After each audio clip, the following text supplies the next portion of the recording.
Assalamualaikum warahmatullahi wabarakatuh. Perkenalkan, nama saya Ajeng Rahmawati Zain dari Universitas Surya Kencana, Prodi Administrasi Bisnis Internasional semester 2 dengan nomor NIM 63311200003. Saat ini saya akan menampilkan atau menyajikan bagaimana teknik penyajian presentasi ilmiah yang efektif dengan menggunakan media elektronik.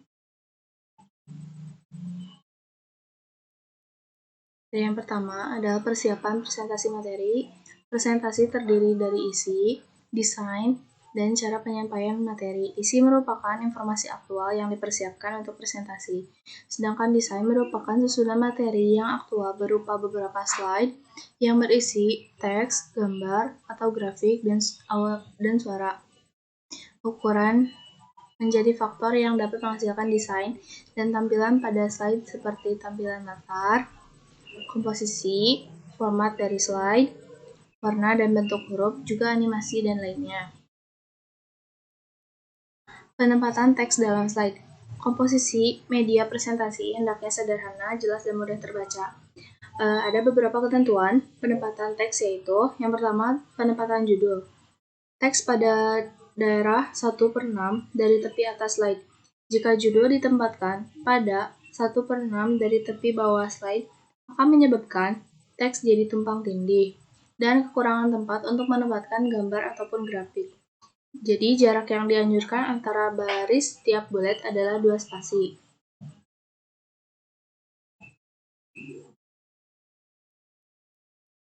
Yang kedua, pemilihan warna. Menurut Irtel, mata manusia dapat menangkap sekitar 7 juta warna.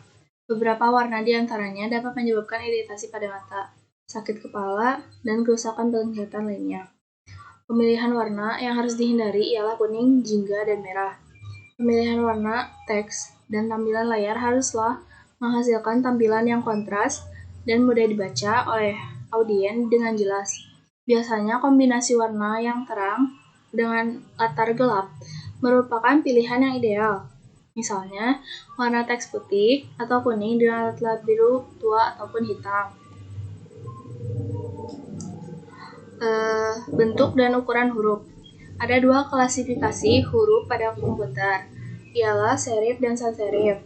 Serif memiliki bentuk yang bersudut tajam, jadi lebih cocok digunakan untuk tulisan buku yang dicetak dan tidak cocok untuk presentasi.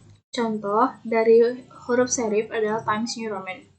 Sedangkan sans serif memiliki bentuk garis yang lurus tegak, sehingga lebih cocok untuk presentasi. Contoh dari sans serif ini ada Tahoma, Helvetica, dan Arial.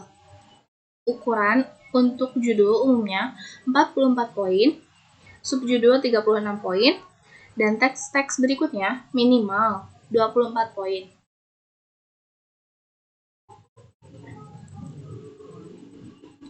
Materi selanjutnya adalah ilustrasi. Dalam memperjelas informasi dan presentasi kita dapat menggunakan tabel, gambar, dan clip art sebagai ilustrasi. Adapun ketentuan dalam menambahkan foto dari kamera digital lebih baik menggunakan format JPG agar tampilan foto pada semua proyektor itu kualitasnya lebih baik dengan resolusi sebesar 1024x768.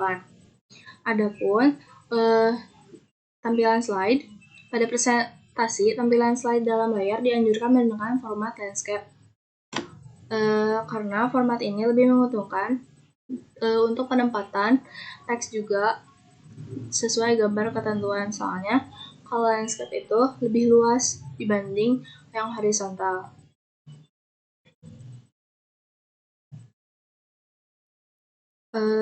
Lalu ada suara dan animasi.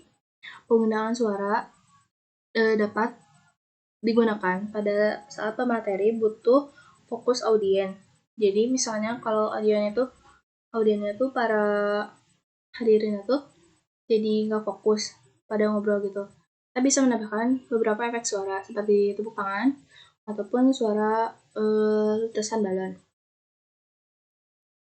Tapi dianjurkan untuk suara ini cukup satu atau di 2 slide saja karena bisa juga mengganggu konsentrasi audien juga. Untuk animasi pun sama, itu hanya 2 bentuk dalam satu slide. Misalnya yang animasi pertama itu custom animation dan slide lainnya tuh slide transition gitu. Lalu ada teknik penyajian. Pemateri juga perlu memiliki kepercayaan diri yang tinggi agar lebih siap ketika menghadapi perasaan gugup. Ada beberapa tips, yaitu penguasaan materi yang baik, pengenalan karakter audien, komunikasi yang baik juga terhadap audien dan pemateri. Lalu ada berbicara dengan intonasi yang tepat, artikulasi yang tepat, pemilihan kata yang tidak mengandung ambiguitas atau arti yang ganda, dan berbicara dengan tempo yang tepat, yaitu tidak terlalu cepat ataupun tidak terlalu lambat. Artikulasi yang tidak jelas dapat menyebabkan hadirin tidak mengerti apa yang sedang diucapkan atau disampaikan oleh pemateri. Tetap melakukan kontak mata dengan hadirin dan pertahankan selama mungkin untuk melihat respon hadirin terhadap apa yang dibicarakan. Jadi kalau misalnya kita ada kontak mata sama audien, itu audiennya tuh bisa lebih fokus ke kita gitu. Terus jangan terlalu sering membaca teks, jadi jangan textbook gitu. Usahakan membuat materi presentasi sendiri tanpa meminta bantuan orang lain, karena itu akan jadi lebih paham untuk si pematerinya gitu, pembawa materinya gitu. Terus tampilan slide demi slide secara teratur. Nggak boleh misalnya slide pertama itu materi kedua, slide keempat itu materi pertama. Nggak boleh diacak gitu, soalnya itu ambil pengaruh juga.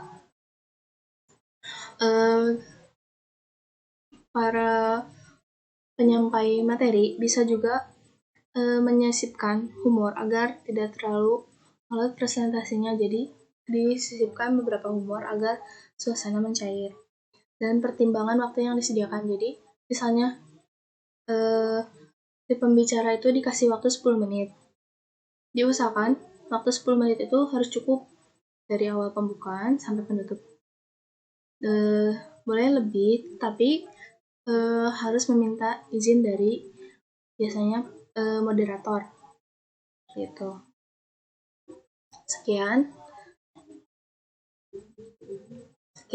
materi yang dapat saya sampaikan. Semoga bermanfaat. Mohon maaf apabila ada salah pengucapan ataupun pengetikan yang salah di presentasi ini, karena kesempurnaan hanya milik Allah Subhanahu wa Ta'ala. Pada itu, saya tutup presentasi ini. Terima kasih yang telah menonton. Wabillahi taufiq wal hidayah. Wassalamualaikum warahmatullahi wabarakatuh.